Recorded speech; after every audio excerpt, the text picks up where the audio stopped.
Good evening. Welcome to the Candidate Forum. This program is part of a series presented by The Bridge and Orca Media to help voters get to know the candidates better. Before going on, I want to note that because of redistricting, these are the towns that are represented by tonight's round table. Waterbury, Bolton, Huntington, and Buels, Gore. Glad you're here tonight.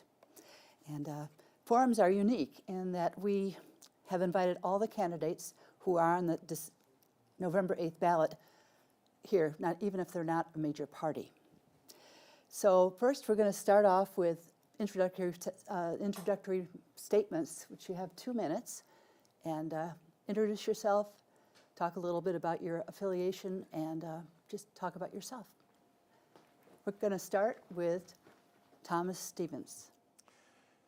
Thank you, Linda, and thanks to The Bridge and to Orca Media for having the forums. It's been really nice to see how total you've been covering these races. I'm a Democrat, and I'm running for re-election to my 8th term to the House of Representatives, and I live in downtown Waterbury and have since 1996.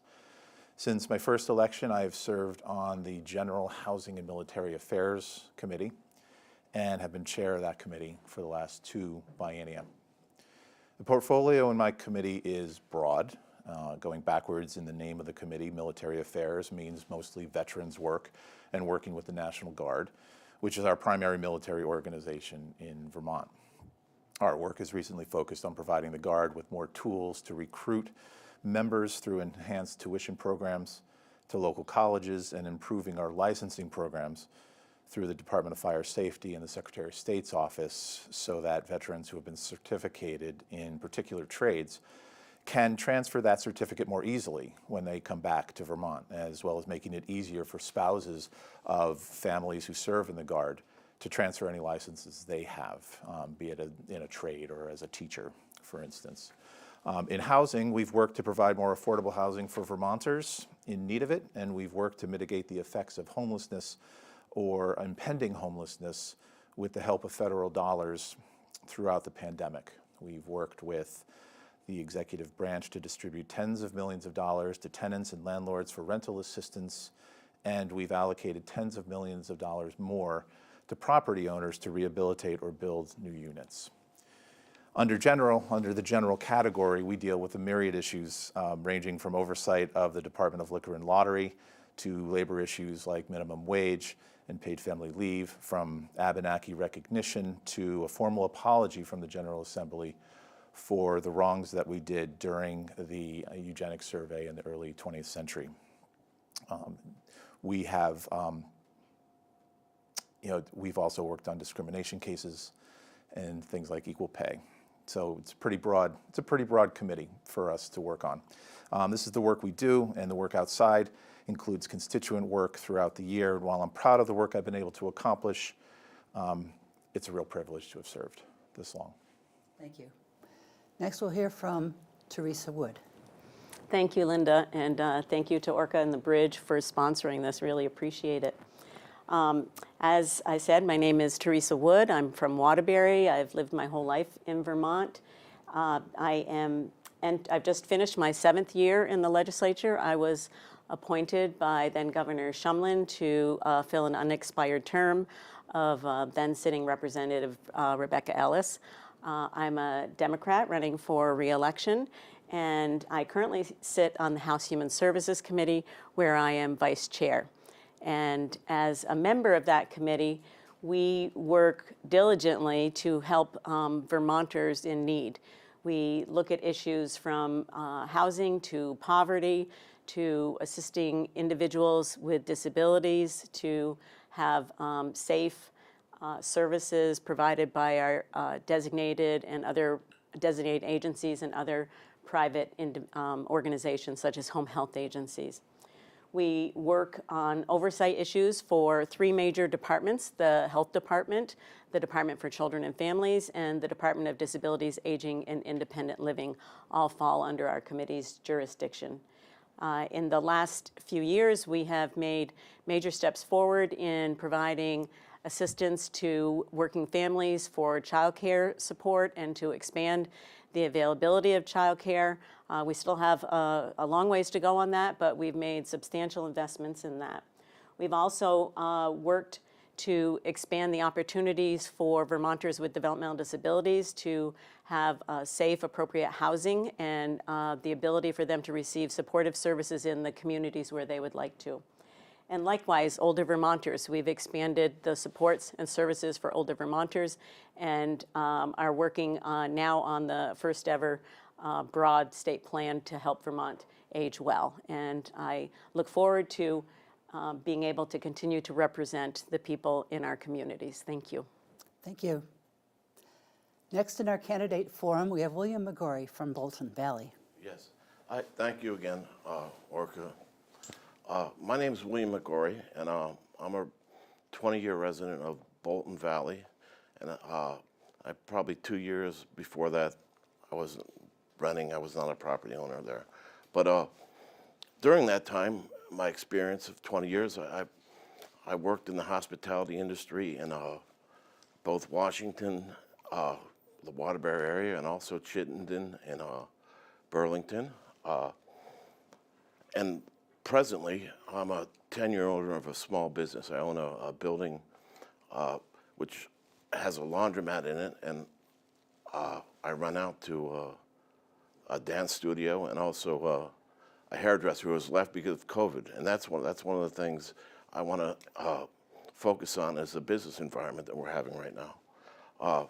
My experience legislative, this is the first run for me for state representative, but I was a 4-year member of the town council in Westport, Connecticut, which is a legislative body.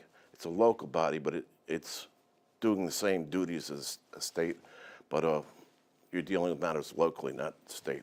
I was also 2 years as a clerk of Insurance and Real Estate Committee in Connecticut State General Assembly, and so I know the process, and it's the same process up in Montpelier, rather. My goals, I see so much infighting between Republicans and Democrats. I'm an independent. Each one of them steadfastly not wanting to compromise so that they won't give a victory to either side. And it's us, the people. There's a disconnect between what they're doing and the people's agenda. That's one of the main reasons I'm running. Other reasons are state agencies. I believe that the state agencies, they're not entities in themselves. We the people give them power, and I'd like to see all those agencies be educated in our system of government. That's my goal. I'd like to get more community involvement with all the agencies and with all the police department and all the other agencies. Thank you. Thank you, Mr. Mcgorry. Ms. Tennant. I moved to Vermont about 30 years ago. Thank you for having me, by the way. And as a world-class musician, since COVID, a lot of other families, a sense of community and to be able to raise a family in relative safety and comfort is really important.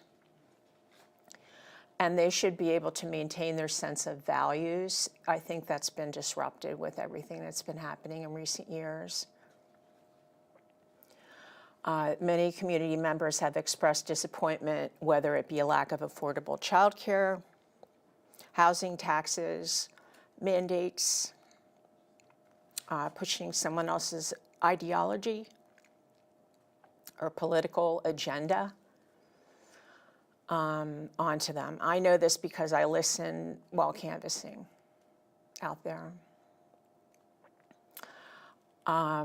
It's become apparent we need better representation, and that inspired me to run.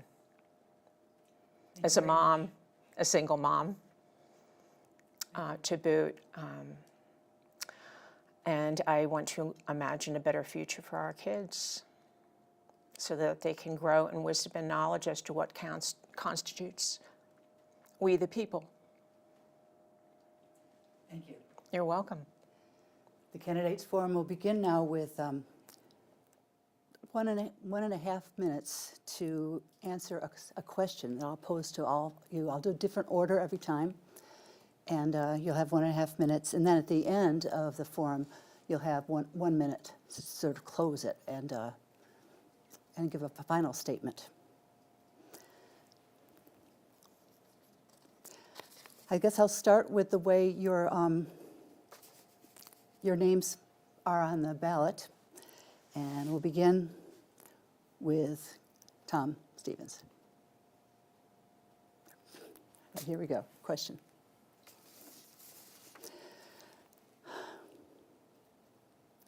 When you are in the State House, how are you going to use this role to improve your district? And what is the one important issue in your district? Our district is pretty broad. Waterbury is quite different from Bolton, which is quite different from Huntington. So one thing or another is harder to pin down. But again, I work on the Housing Committee, and we've been very clear since I've been in office about the dire need for housing that's affordable and which is slightly different than affordable housing in my mind. And what we're seeing across the state, across the country, but in our district especially, because it's right in our faces, is the lack of vacancies for rental units. It's the lack of accessibility to affordable housing for families who don't make that much money. In Vermont, we tend to pay people less than in other places, and we have 144,000 income taxpayers who make less than $27,000 a year. And so having housing available for that demographic of people is really important, as it is for a middle-class person who's now trying to move into the area. We've had a big business leave in Waterbury because, for a stated reason, of that there's not enough housing nearby, and that's really important to get straight. And we're going to focus on that as much as we possibly can. Thank you. We'll move to Mr. Mcgorry with the same question. What is important in your district, and how will you work in the State House to achieve that? What's important in our district, like Thomas said, certainly I've heard all about the lack of affordability of housing. That is, I've never seen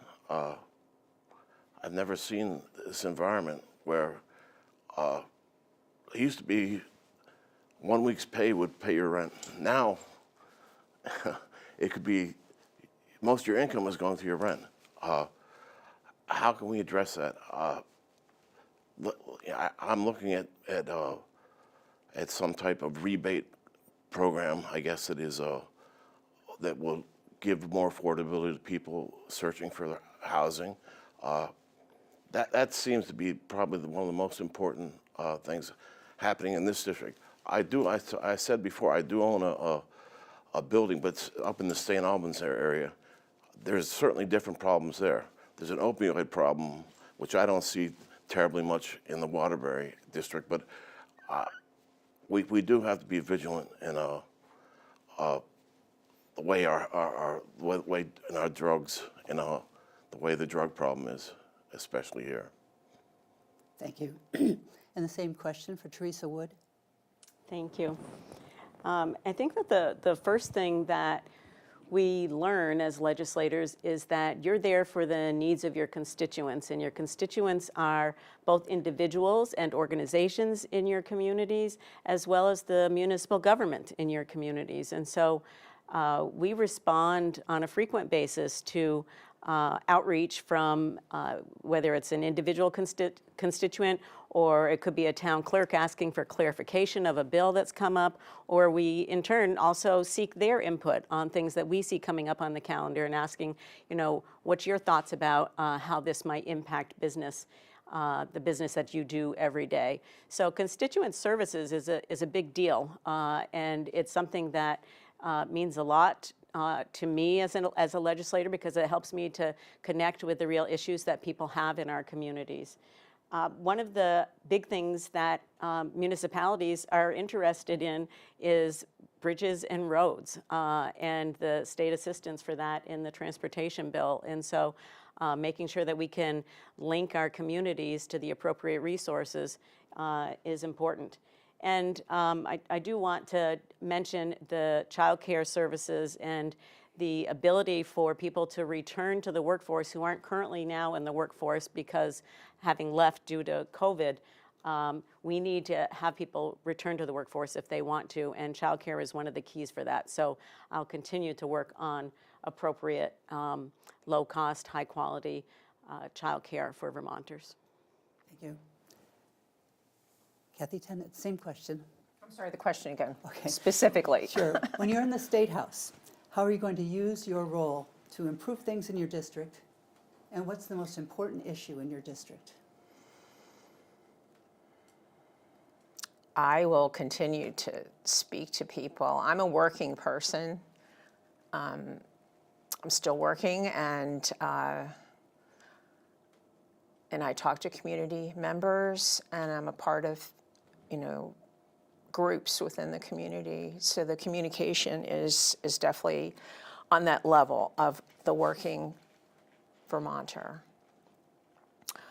I think the carbon tax is highly unnecessary. We're already dealing with quite an increase in gas and heating fuel. I was shocked to get my heating bill early this fall. There's people that are very comfortable and they can afford to pay that sort of thing. There's a lot of people in our community that cannot. So to put a tax on top of that, that's to me, that's some kind of ideology that's going on. That's interfering with our government process. I think the importance of law enforcement and properly funding them. I have a friend that lives in the Wastefield area. I know that's outside of our district, but that's an example. There is not one police officer in that whole area, Wastefield, Warren, that's been assigned to that area. That's problematic. And I'm hearing about more police that are dropping out of the profession.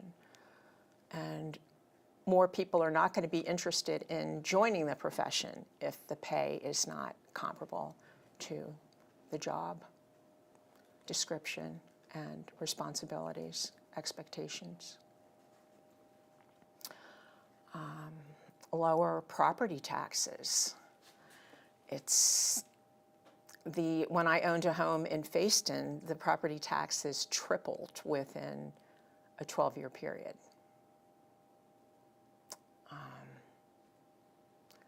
And we need to honor the school board and the superintendent's request to not place more expensive mandates via new programs onto our school systems. Thank you. Thank you. Now here's in the candidate forum, here is our second question. Do you believe the Vermont legislature needs to focus more attention on election security? And if so, what actions do you propose? And we'll start with Ms. Wood. Thank you. The legislature is continually interested in election security, and Vermont has been cited, in fact, on a national level for its very high level of election security. And so I believe, we're going to have a new Secretary of State. That person will certainly focus on election security. The legislature will continue to do that. We've made voting more accessible to more Vermonters than ever.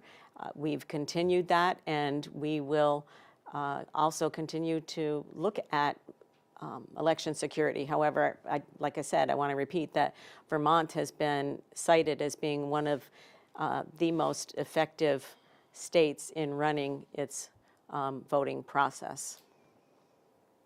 Thank you. Next, I'd like to hear from Ms. Tennant.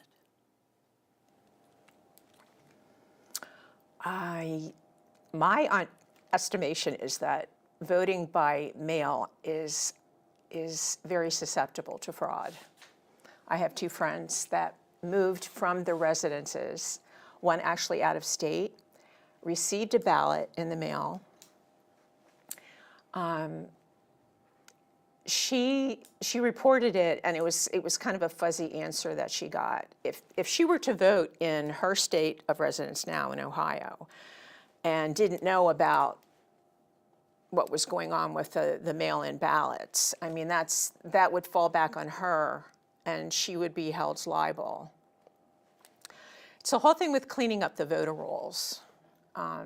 So she's going to be mailing that back. So who's to say where that ballot is going to get mailed back to? Is that secure enough to get that mailed back, and what person is receiving it on that end? Who's to say that that person on the other end is not going to use that ballot? Harvest it, I guess that's the term. Another friend around the corner from me left her job and her residence, and she received a ballot at her new address, or at her old address, I'm sorry, at her old address, okay? And the person that she was taking care of received a ballot who has since passed. So there you're talking about two ballots in mailboxes, right around the corner from where I live. What's going to happen to these ballots? Who's to say that somebody's not going to come along and grab them and mail them? It's a deep concern. Thank you. Just mail-in ballots, and in the way that it was done, that it automatically went out without us requesting a mail-in ballot, I think that's a little erroneous. Thank you. Thank you. Mr. Mcgorry. I'm not sure. I know I vote at the Smiley School, and they use paper ballots there. I don't know what they do in Burlington. They probably do have machines. It's certainly a bigger area. I know, and for example, my brother just came back from Brazil to see his wife. They vote with paper ballots. All right. They can wait a couple more hours. I don't have to have my instantaneous result. I want the result to be the right result, not one that could be fudged with. And actually, she says, he told me that night they do get all the ballots counted, and there's no centralized position where any type of fraud can take place. This is one of the most important things in our government. It's our vote. Our vote is one of the most important things in our government. If you go into a liquor store, you got to show ID. You get on welfare, you have to show ID. Everywhere you have to show ID except at the ballot box. I think it's certainly warrants matching a person to a ballot. Thank you. And Mr. Stevens. I've been very comfortable with the way that the Secretary of State's office has been handling vote by mail, both through the pandemic and this year. If you remember, during the pandemic, even the primaries, which are party-related elections, they're not state elections, they're held by the parties at hand, they both went off fairly smoothly. They reacted to the pandemic in a way that was incredibly thoughtful, and they focused on making sure that the rolls were clean. They made sure that the town clerks were up to date on what the processes were, and any hiccups that came up were straightened out either through legislative action if needed, or through the work of the town clerks. The town clerks did a phenomenal job across the state in making this system work. So I'm totally happy with the way that they've done it. They've been, this Secretary of State's office has been very forceful in protecting any kind of attacks online from overseas sources. They have been, as Representative Woods said, they have been recognized as one of the most secure voting systems in the country. And as we heard, yes, the vote is the most important. And at a time when there are states across the country that are trying to deny people the right to vote, I'm really proud that Vermont is getting out there and is getting a way for us to vote at a higher level than we ever have in the past, and to do it securely. Thank you. This is a candidate forum for Washington and Chittenden. We have 4 candidates here, and I'm Linda Radtke. We're going in different order every time. We have some questions, and then also the people from home can make sure you put your questions in as well. We'll have those as well. This is a question that has already been mentioned, is housing. Do you think the Vermont legislature should do more to support affordable housing, as well as housing from the missing middle, the moderate income Vermonters? And if so, what should they do? Let's start with Ms. Tarrant. I used to own a home, and I'm a renter now. And my rent has gone up 2 years in a row, pretty exorbitantly. I'm not sure if that's, well, of course it's probably somewhat related to inflation. But I believe there are some new regs or something that's going on for landlords. I don't know the specifics right now. I'd be willing to research that some more. I feel the pressure that this is my landlady, that she is experiencing. She won't share them, like I said, the specifics, but there's definitely some things that are going on. It's just a lot of inspectors coming in and out. It just seems like a whirlwind.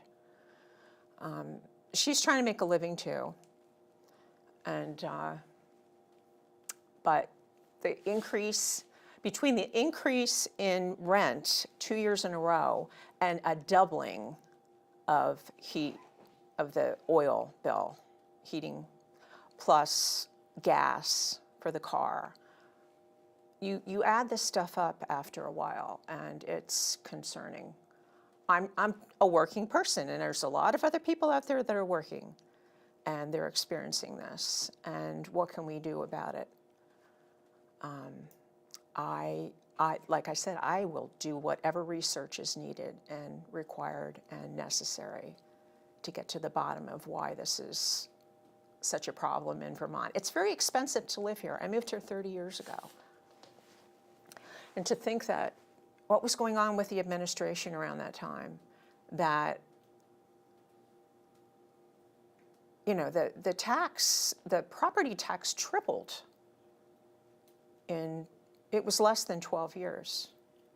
Thank you. I'm going to have to cut you off now, Yeah. a little over time, but we'll return to those Yeah. later. Same question for Mr. Stevens.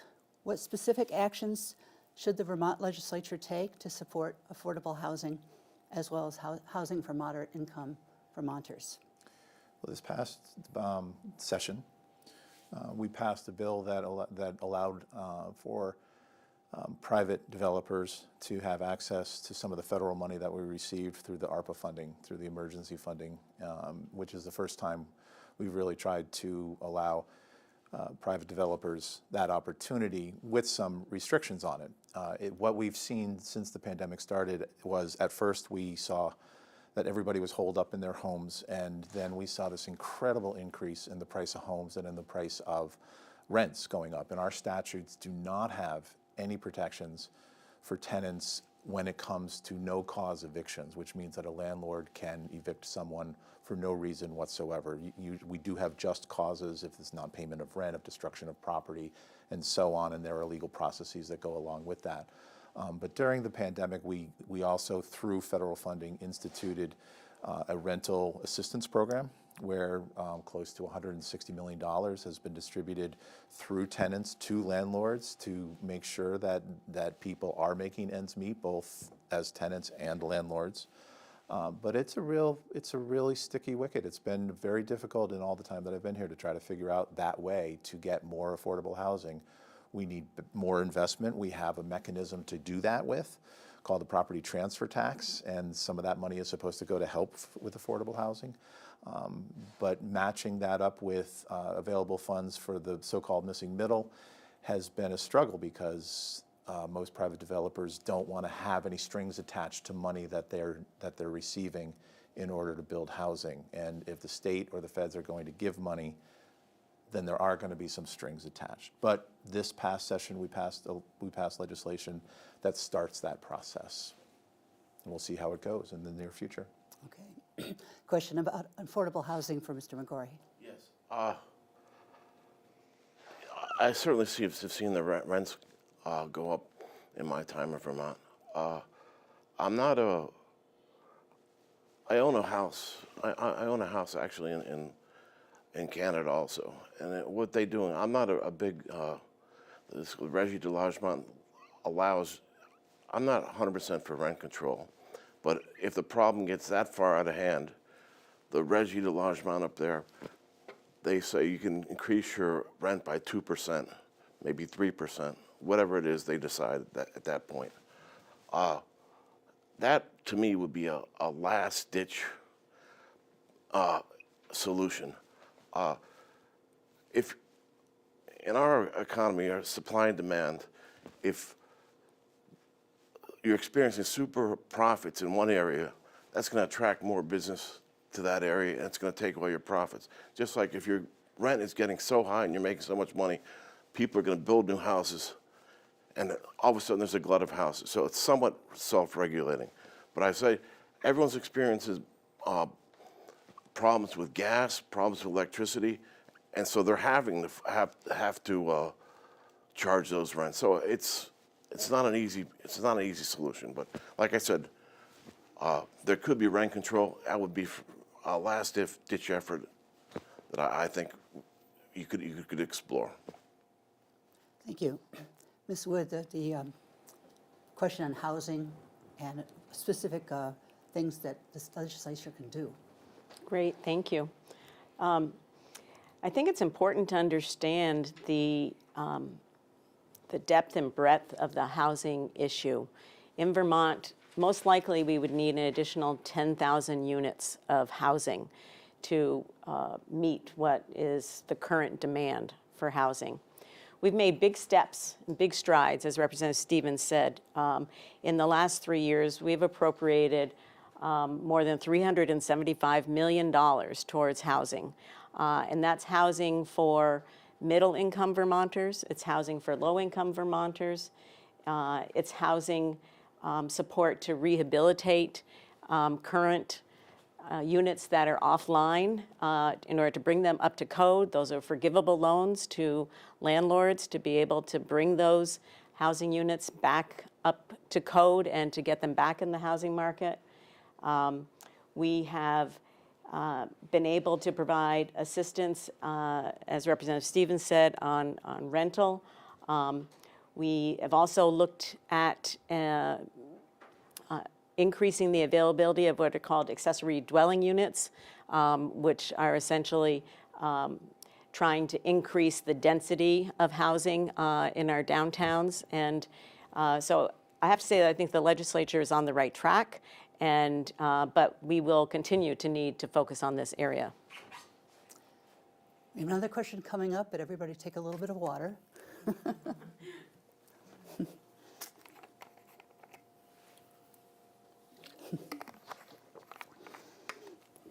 Right. We're going to start with Mr. Mcgorry next with this question about climate change. The effects of climate change are already being felt across the world.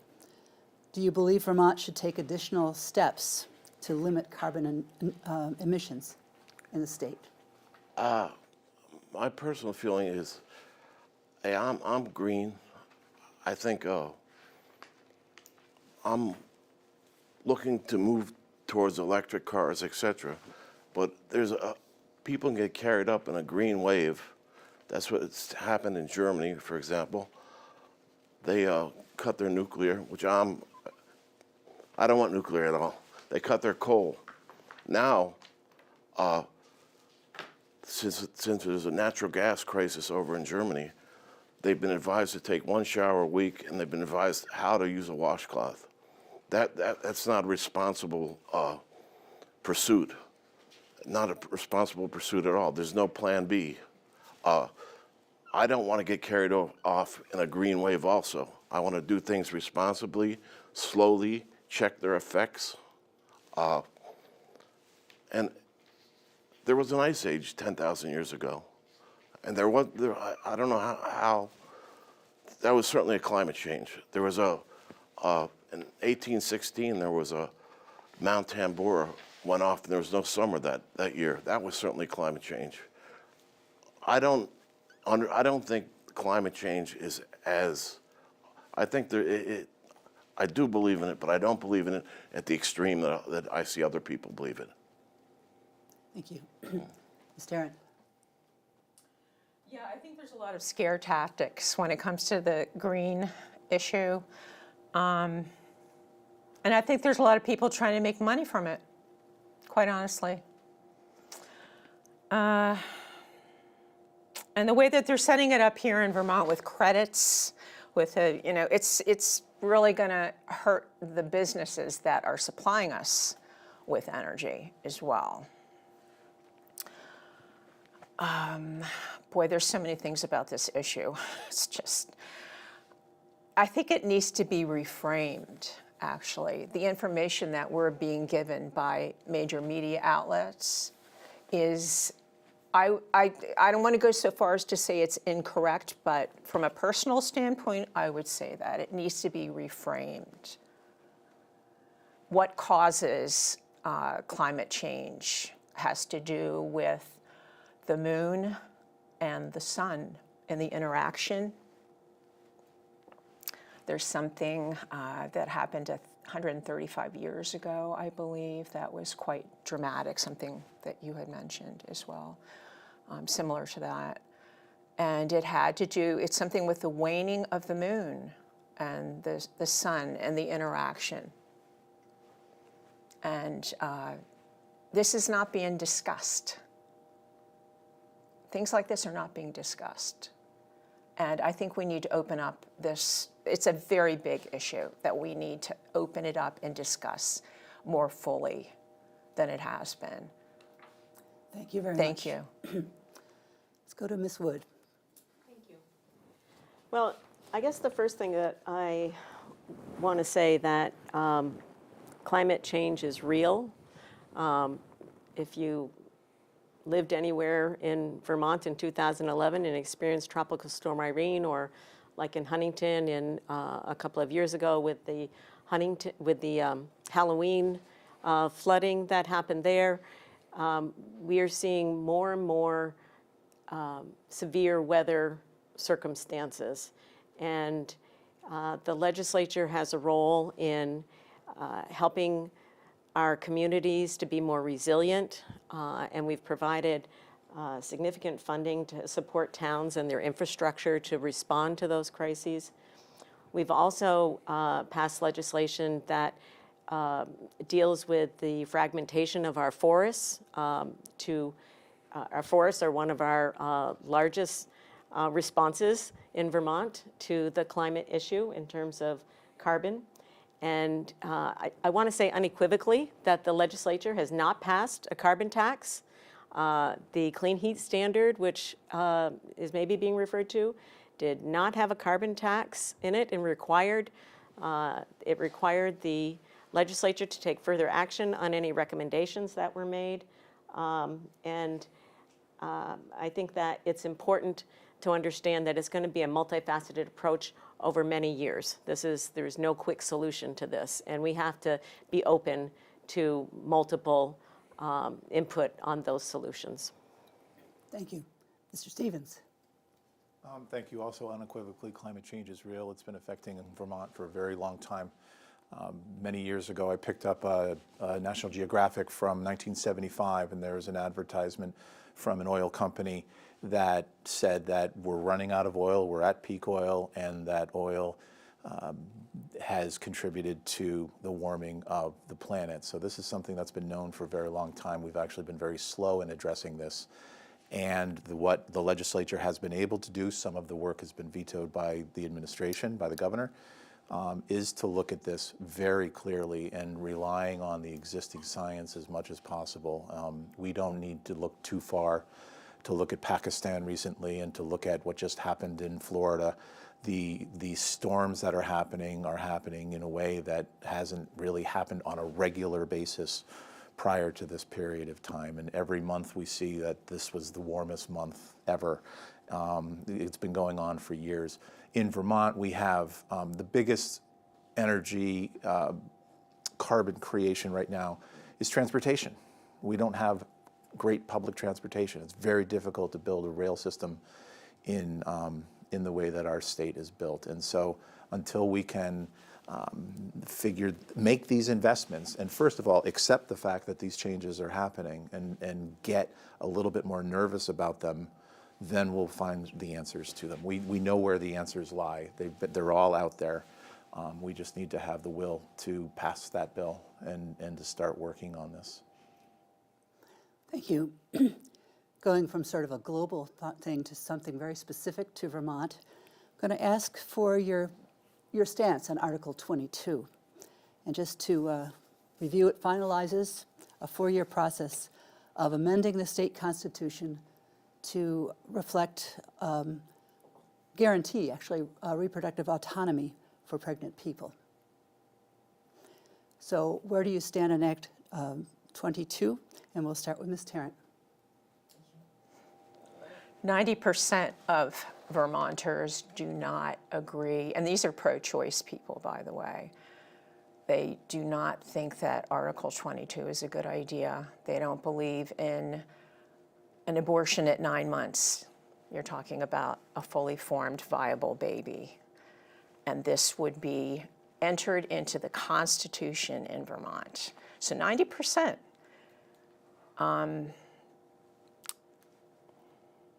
It's a lot more extreme than Roe versus Wade. I think that, the Supreme Court ruling in the way that they did, it's scare tactics, it's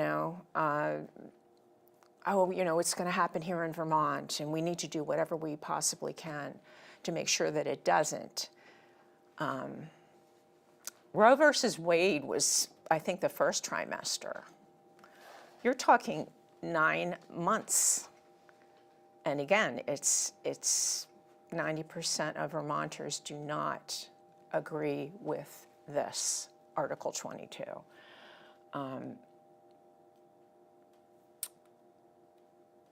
And why should the taxpayers have to pay for somebody's abortion? I just have a problem with that. I don't want to pay for somebody's abortion. I work hard. I pay taxes. That's a personal choice, and that's something that should be between the woman and her doctor. And Article 22 means it's going to be in public. It's written. It's not good legislation the way that it's written. It's lawyer talk. It's not very clear. It's vague. A woman is not even mentioned. The word woman, it's something person, individual. Thank you very much. You're welcome. Tom Stevens. I totally support Proposition 22 or Article 22. I have to push back against some of the numbers that were just mentioned. Recent poll just showed that 70% of Vermonters support Article 22. That's been the case since this was started over 4 years ago. It is not about 9-month abortion. Vermont does not. There are no abortion clinics in the state of Vermont that do abortions at that time. So it's misinformation, essentially. It is putting into the Constitution the right of this choice to be between an individual and their doctor, and that the legislature, which changes every 2 years, it will prevent the legislature from easily passing anything that denies that right of those individuals. That's all Article 22 does. And this idea that 70% of Vermonters support it has been pretty regular throughout this period of time of contemplating this. Changing the Constitution is not a simple fact. It's not a simple thing to do. It takes 2 bienniums plus a public vote to get this across. It's been studied, there's been plenty of testimony taken, and the support remains. And so I'm looking forward to seeing it pass in November. Thank you. Ms. Wood? Thank you. I voted in favor of sending Article 22, or Proposition 5, however you want to refer to it, to the voters. And the voters have a right in this state to, and an obligation to vote on a constitutional amendment. As Representative Stevens says, this has been a long process. I want to keep this very simple.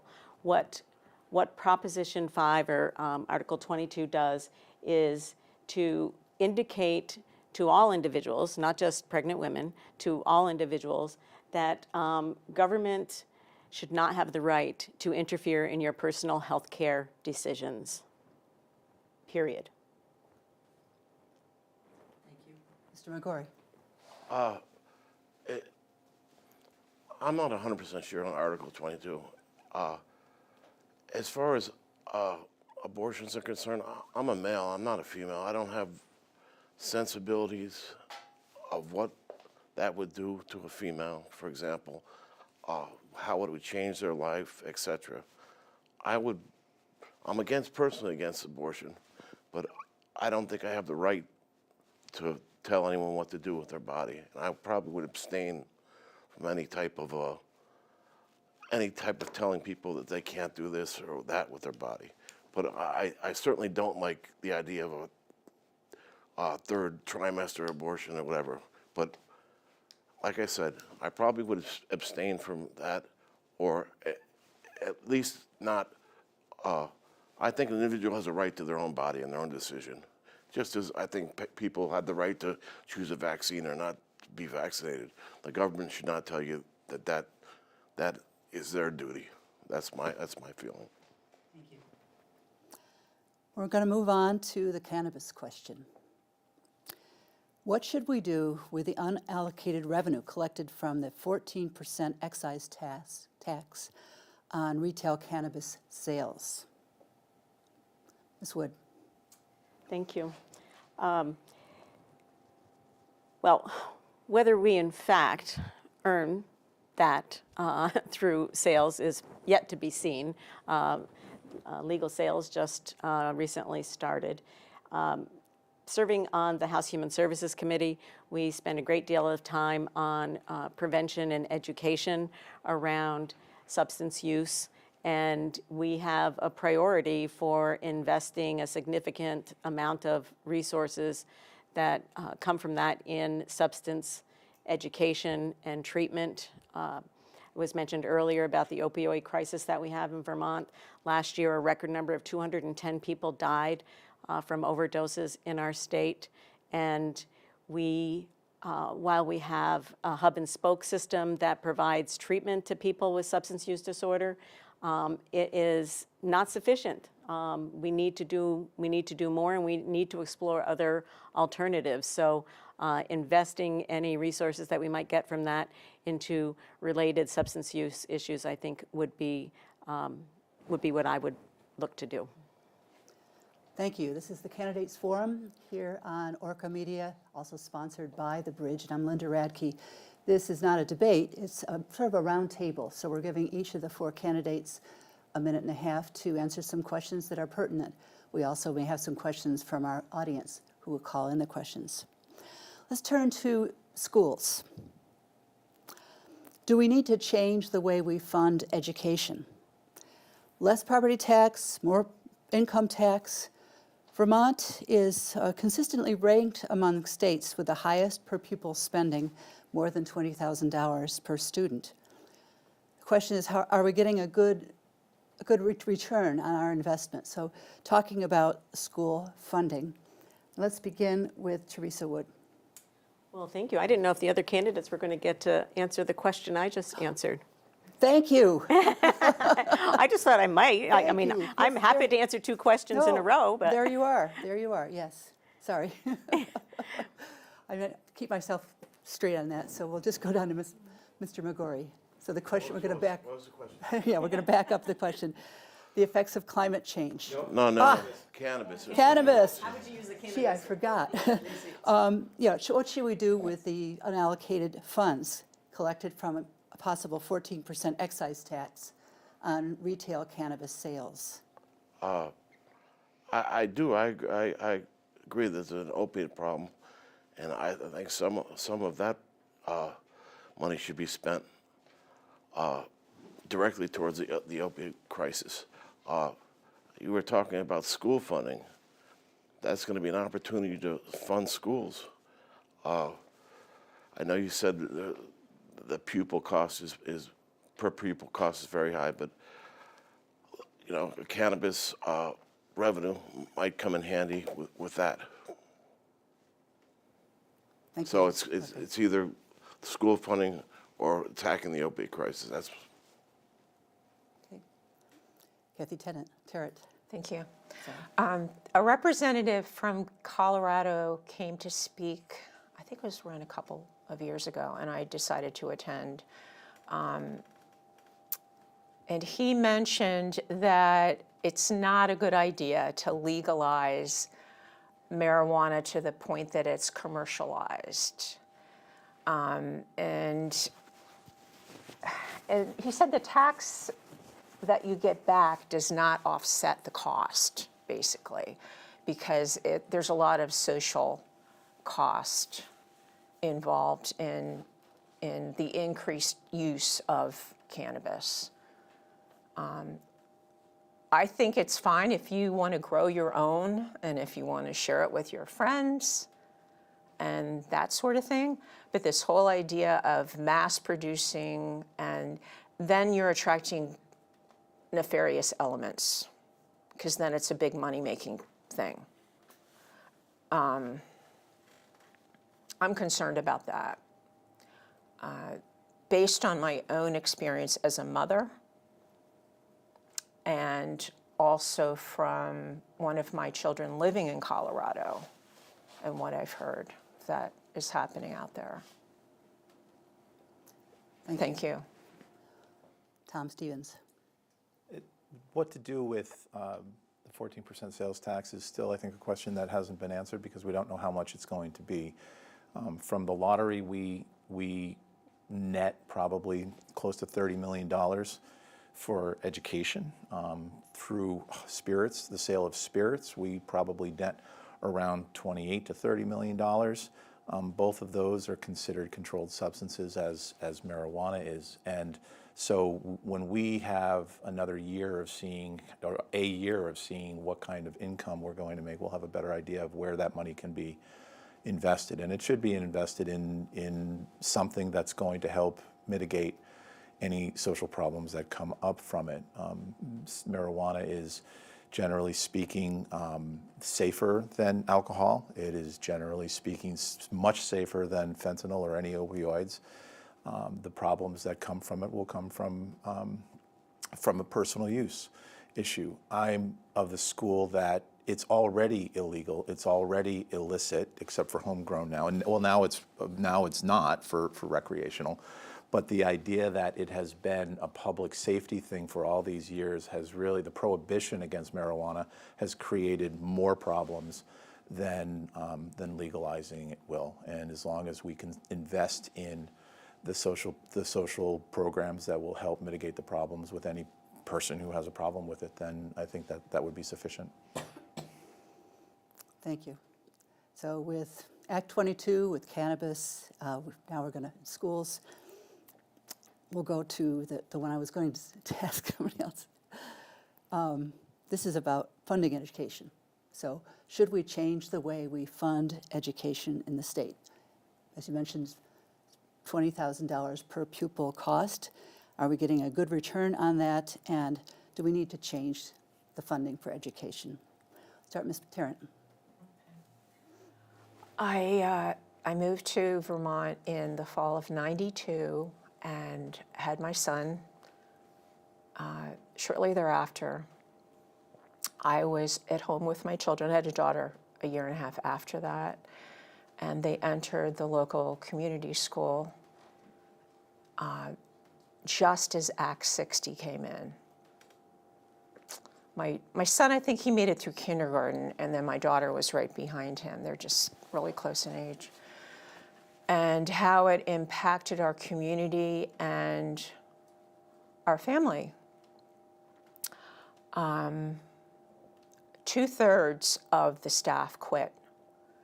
It was just an uproar, and that it was a wonderfully rated school up until that point, actually. People raved about it. The kindergarten teacher won awards. And what ended up happening, just imagine, 2/3 of the staff quit. The money, 1/3 of the funding was taken out of that school and sent who knows where. And that whole thing with Act 60 was just like, I checked it out a little bit more recently because I felt like I needed to for this time that we're in now. It was like rushed through. This is what happens with these bills sometimes, It's like people get together in legislature and they have these agendas and they're going to do this. And there was really little input, discussion from the community that was allowed. Thank you very much. You're welcome. We're hitting all the topics today, from cannabis to schools and now guns. What are your thoughts on an assault weapons ban? Do you believe people should have AR-15s without regulation? And what about a ban on non-standard devices such as bump stocks that increase the capacity or firing speed of non-automatic weapons? It's a complicated question, several parts to it, but assault weapons ban and regulation of AR-15s and also modification. And we'd like to start with Mr. Mcgorry.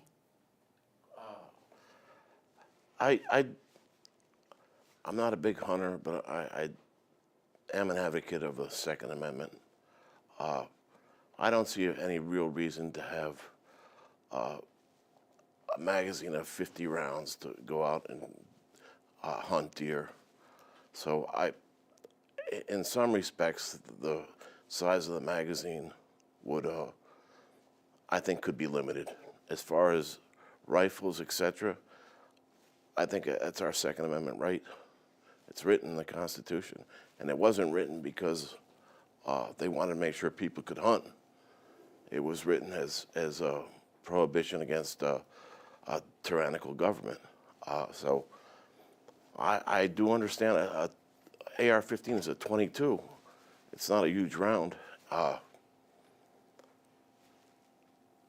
Like I said, my feeling is I would compromise on some the size of the magazine and some assault weapons, but as far as guns go, I certainly want people to enjoy their Second Amendment right.